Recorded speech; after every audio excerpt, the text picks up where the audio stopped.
राकेश टिकैत ने मुजफ्फरनगर के अंदर मेगा महापंचायत बुलाई है और इसका प्रचार वो पिछले 3-4 महीने से कर रहे हैं कि महापंचायत में हम कुछ बड़ा फैसला करेंगे, महापंचायत में हम कुछ नया करेंगे।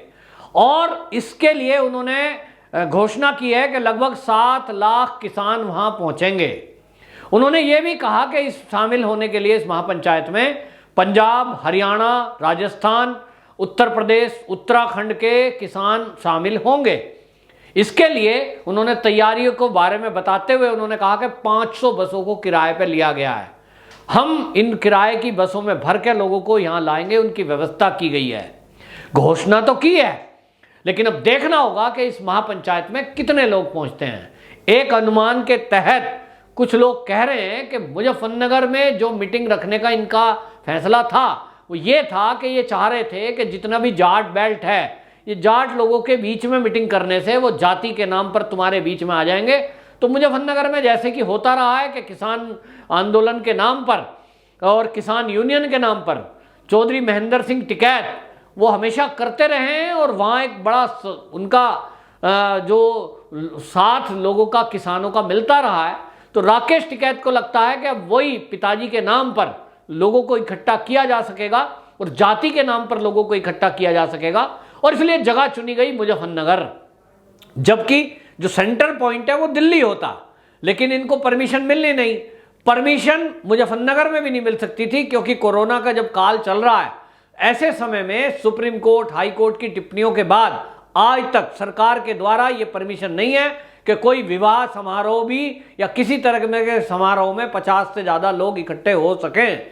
ऐसे में 7 लाख लोगों को इकट्ठा करना बिना परमिशन का ये जो कार्यक्रम महेंद्र सिंह टिकैत के बेटे राकेश टिकैत ये करने जा रहे हैं, अब आप समझ लीजिए कि ये बिना परमिशन के है। और इन्होंने धमकी तक दी है प्रशासन को कि यदि हमारे लोगों को रोका गया तो हम बैरियर तोड़ेंगे। इधर आपको बताएं, पुलिस प्रशासन ने तैयारी की है और योगी सरकार ने यह तय किया कि ये उलझने के मूड में है ही।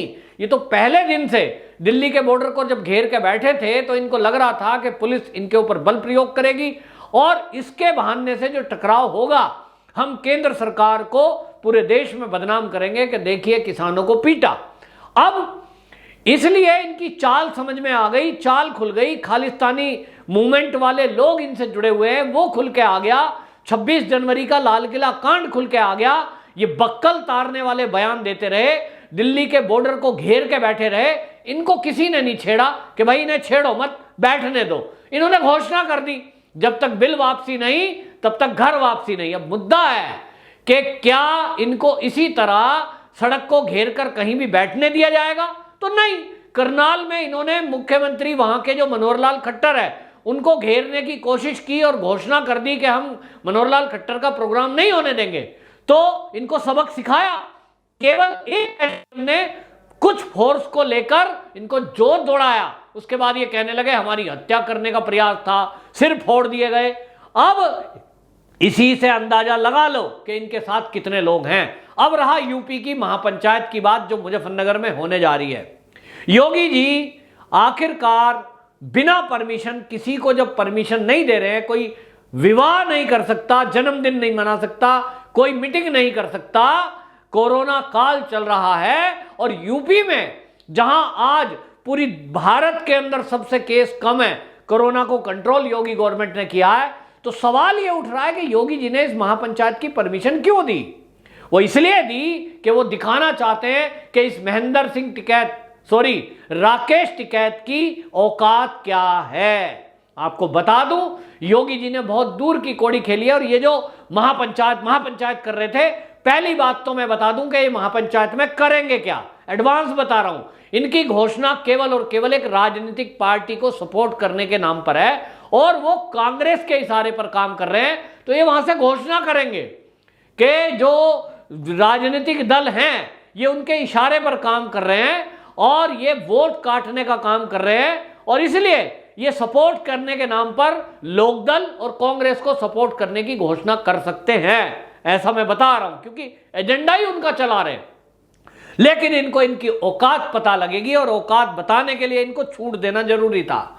लेकिन आपको बता दूं, जिस जाटों के बहुमत की उम्मीद कर रहे हैं, जिन जाटों को ये ऐसा मोल्ड करना चाह रहे हैं कि बीजेपी के विरुद्ध कर दूंगा, मैं आपको बता दूं कि उमेश मलिक नाम के विधायक पर जब हमला हुआ इनके गांव में, उस समय ही इन्होंने पटकथा लिख दी कि जिस जाट बेल्ट के ऊपर ये पूरी राजनीति करते आए हैं, उस जाट बेल्ट में ही अब इनका विरोध शुरू हो गया है। क्योंकि जो उमेश मलिक विधायक हैं, उनकी जड़ों में जो जाट बेल्ट है, वहां जड़ों में लोगों के घरों में उनकी घुसपैठ है, लोग उनका आदर करते हैं, क्योंकि उनका भी जो मलिक गोत्र है उसकी एक खाप है बाकायदा।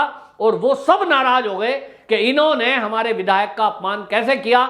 और जो ये टिकैत लगाता है राकेश, टिकैत नाम का कोई गोत्र जाटों में नहीं है, इनका गोत्र है बालियान। और बालियान खाप जो है वो पीछे है संजीव बालियान के, जो कि केंद्र में मंत्री भी है। और संजीव बालियान की एक खासियत बताई जाती है कि मुजफ्फरनगर में जो भी कार्यकर्ता बालियान खाप का है तो 100% है, और बाकी जगह भी कोई किसान है, गरीब है, मजदूर है, इनके क्षेत्र का यदि है, जहां से ये विधायक हैं, जहां से ये सांसद हैं, उस क्षेत्र में यदि किसी के घर में कोई दुख हो जाए या शादी हो और इनको खबर लग जाए, तो कहते हैं कि ऐसा हो नहीं सकता कि इनके परिवार का कोई बंदा वहां ना पहुंचे। ये खासियत है। इसलिए जमीन से जुड़े हुए इस व्यक्ति को पूरे मुजफ्फरनगर में, सहारनपुर में, बागपत, बड़ौत में लोग आदर करते हैं कि संजीव बालियान जैसा नेता हमने नहीं देखा। और इसलिए जितनी बालियान खाप है वो संजीव बालियान के साथ है, यानी राकेश टिकैत के विरुद्ध है। और राकेश टिकैत के प्रोग्राम में जो लोग आ रहे हैं वो हैं जिनको फ्री में खाना, फ्री में पीना और फ्री में घूमना मिल रहा है। राकेश टिकैत के रिश्तेदार हैं, बस केवल वो मित्र मंडली। और दूसरा उसमें कौन लोग आ रहे हैं, जो कांग्रेसी हैं या लोकदल पार्टी से हैं। केवल ये एक राजनीतिक पार्टी है जिसको किसान आंदोलन का नाम दिया गया है। वो मुट्ठी भर लोग केवल इस आंदोलन में दिखाई देंगे। बाकायदा जिन जाटों के बेस पर ये कहते हैं कि मैं जिधर कहूंगा, मुजफ्फरनगर, बागपत, बड़ौत राकेश टिकैत, नरेश टिकैत कहते हैं कि बागपत, बड़ौत, शामली और मुजफ्फरनगर, मेरठ, बुलंदशहर, गाजियाबाद, यहां के जितने भी किसान हैं ये मेरे पीछे हैं। और जाट तो 100% मेरे पीछे हैं। हम जो घोषणा मंच से करेंगे जाट उसको फॉलो करेंगे। ये इनका भ्रम इस रैली के बाद टूटने वाला है, क्योंकि इस रैली में दिखाई देगा कि जाट के नाम पर क्या इस देश में देशभक्तों के साथ कोई नहीं है। इस तरह के खालिस्तानी मूवमेंट चलाने वाले लोगों के पैसों पर आंदोलन जो चला रहे हैं, क्या इस देश का जाट जाति के नाम पर उनके साथ खड़ा होगा?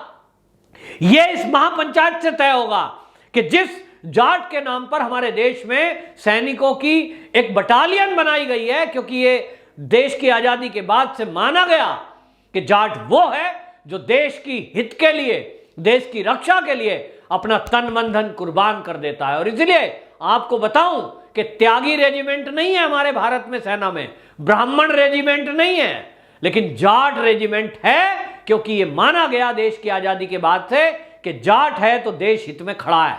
लेकिन यह पहली बार हो रहा है कि राकेश टिकैत और नरेश टिकैत जैसे लोग इस देश के जाटों को जाति के नाम पर एक मंच पर इकट्ठा कर रहे हैं। और खालिस्तानी मूवमेंट चलाने वाले लोग चीन और पाकिस्तान के मंसूबे कामयाब कराने की उनसे कोशिश की जा रही है।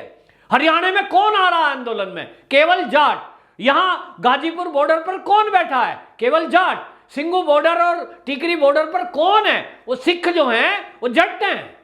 तो केवल एक जाति का आंदोलन चलाया जा रहा है जिससे इस देश के हित का कोई लेना देना नहीं है। आज की डेट में आतंकवादी धमकी दे रहे हैं इस देश को, कहीं तालिबानी धमकी दे रहे हैं, कहीं आईएस धमकी दे रहा है। और धमकी नहीं है, उनकी पूरी तैयारी है कि वो भारत के बॉर्डर पर चीन के कहने में इस देश की सुरक्षा से खिलवाड़ करें, इस देश में आतंकवाद बढ़ाएं।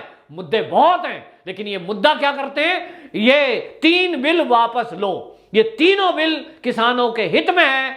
केवल भारत इस मुजफ्फरनगर, बागपत, बड़ौत में नहीं बसता है।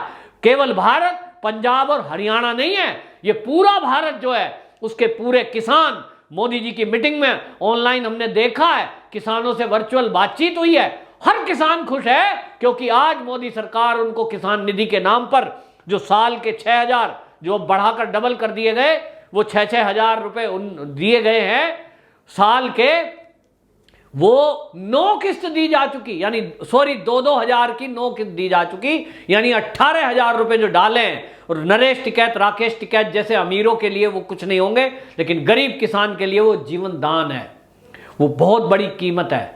और सरकार ने जो 3 बिल बनाए हैं, मैं भी एक किसान परिवार से हूं, किसानों के हित में है, क्योंकि बीच में मंडी के दलालों को हटा दिया गया है। और यही राकेश टिकैत और नरेश टिकैत की दिक्कत है, यही पंजाब के दलालों की दिक्कत है, यही हरियाणा के दलालों की दिक्कत है, जो दलाली करते थे मंडियों की और उससे बन गए करोड़पति और अरबपति।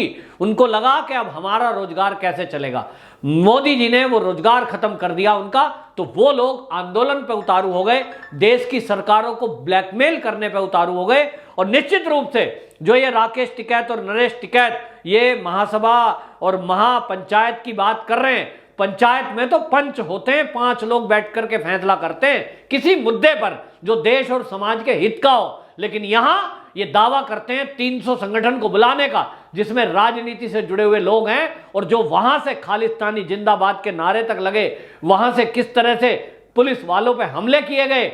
और 2013 में हमने देखा कि इसी तरह की पंचायत से लौटते हुए किस तरह से किसानों ने हिंसा की, लूटपाट की, और उसी के चलते उत्तर प्रदेश की सरकार ने तैयारियां की हैं। और इस तैयारी में आपको बताएं, 6 कंपनियां पीएससी की, 2 कंपनियां आरएएफ की, और कई हजार उत्तर प्रदेश पुलिस के कर्मी लगाए गए हैं, और प्रांतीय सशस्त्र बल इसमें नियुक्त किए गए हैं पीएससी, और ड्रोन इसमें 500 के करीब इस्तेमाल किए जाएंगे, जिससे कि ये पूरे क्षेत्र की निगरानी की जा सके। हर जिले की पुलिस अलर्ट पर है। योगी सरकार ने तय किया है कि पहले इनको करने दो जो अपनी राजनीति ये कर रहे हैं, और ये माना जा रहा है कि ये राजनीतिक दल बनाने की घोषणा करेंगे, जो कि इस राकेश टिकैत का सपना भी है कि ये खुद देखना चाहता है कि सरकार में मेरी पहुंच हो, कुछ विधायक जीत के आ जाएं, ताकि मैं फिर सत्ता में आनंद ले सकूं। लेकिन ये सपना कभी पूरा नहीं होगा, क्योंकि लोग समझ चुके हैं कि राकेश टिकैत इस समय वो काम कर रहा है जो चीन और पाकिस्तान चाह रहा है। तो अब इस जो महापंचायत है, इसको आप सब देखेंगे, और ये भी राकेश टिकैत, नरेश टिकैत को पता लगेगा कि जिस जाट बिरादरी के ऊपर तुम ये कोशिश कर रहे हो कि वो देश के विरोध में आ जाएंगे, वो खालिस्तानियों के समर्थन में आ जाएंगे, ये आपका सपना सभा के बाद, इस महासभा के बाद टूटने वाला है। वंदे मातरम।